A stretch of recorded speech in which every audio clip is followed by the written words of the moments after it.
Discover the magic grid system that ties a painting together with harmonious color, powerful brushwork, and well-designed abstract structural shapes.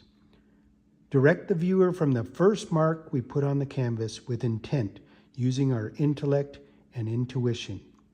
No matter what the medium, we must be the art director. I've always been an advocate of using a limited palette. Actually, when I was in university, I didn't have much financial resources. I actually did all my assignments for school using food coloring. I went to the grocery store, and I found for 28 cents, 4 colors, red, yellow, blue, and green, in these little vials that would color eggs or do whatever else you do with food coloring. But they actually worked great as a water medium.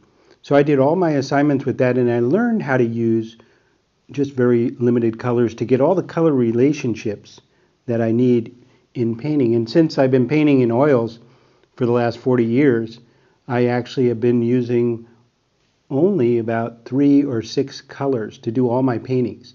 And I find that really simplifies the process, and it gives me all the relationships, the variety of color, and the harmony that I seek in my paintings.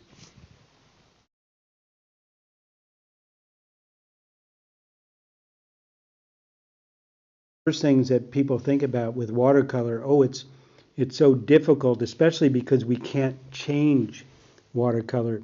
But I kind of disagree. Actually, with this paper, Fabriano paper, the Italian paper I use, it can take on a lot of abuse. Certain papers will get very fuzzy if you wipe them off or kind of rub them too roughly. You'll lose the texture of the paper, and it won't look very good.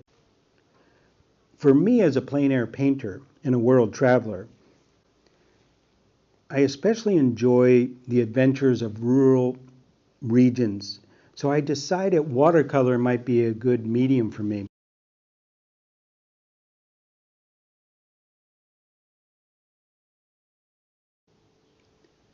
Watercolors traditionally work from light to dark, building up layers and values as they go along. But as an oil painter, I usually do my shadows first, and I usually start with the darkest and work up to the light. So I don't work much differently often when I'm doing watercolor. And so I start with my darkest dark, do all my shadows first, and then I do my lights. This is a very different method than what most watercolorists will do, but it works for me. So be willing to try different things, see what works best for you.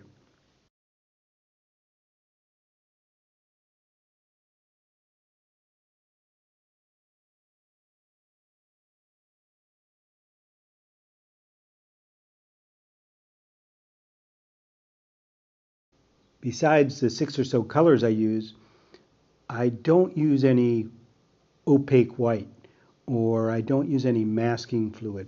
I rather save the clean white of the paper for my white. So it makes us think beforehand of where we're headed in our painting, which we need to do whether we're working in oils and or watercolor. We always have to be prepared for the lightest light and the darkest dark, the spectrum of values in a painting. So it takes a little planning, a little forethought, which all paintings should have that before you venture into it anyway. But I think the effect when you have the clean white of the paper and that sparkle, I think it's much more beautiful than when you lay some opaque whites on it after the fact if you did not plan accordingly.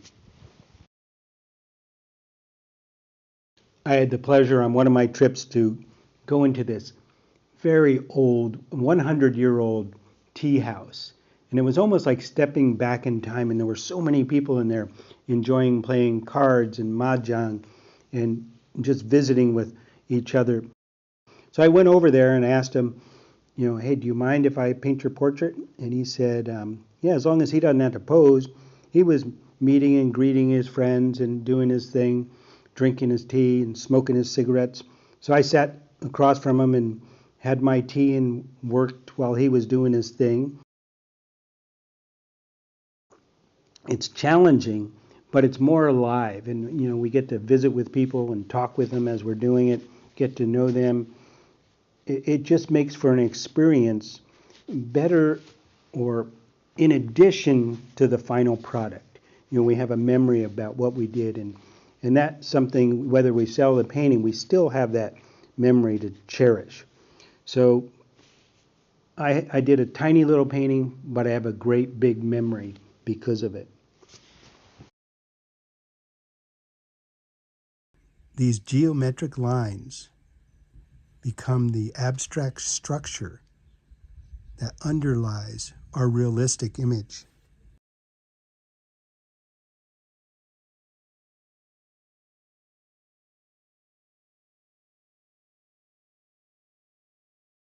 This magic grid method finds visual connections to guide the viewer through your composition.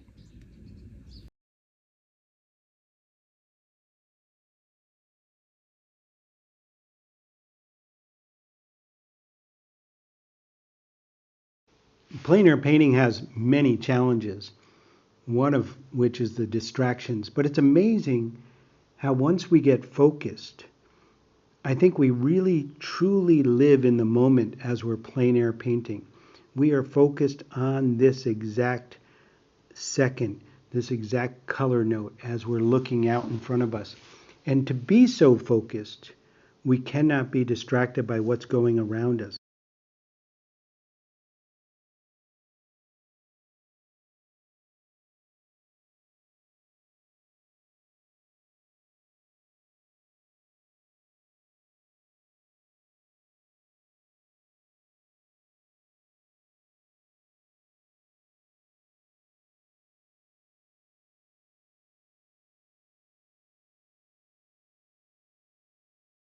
As an artist, I want to remain curious. I want to keep challenging myself. So people ask, why do you do watercolor now? You're successful as an oil painter. I think success is actually an achievement we strive for, but once acquired, it can really hinder us for future growth.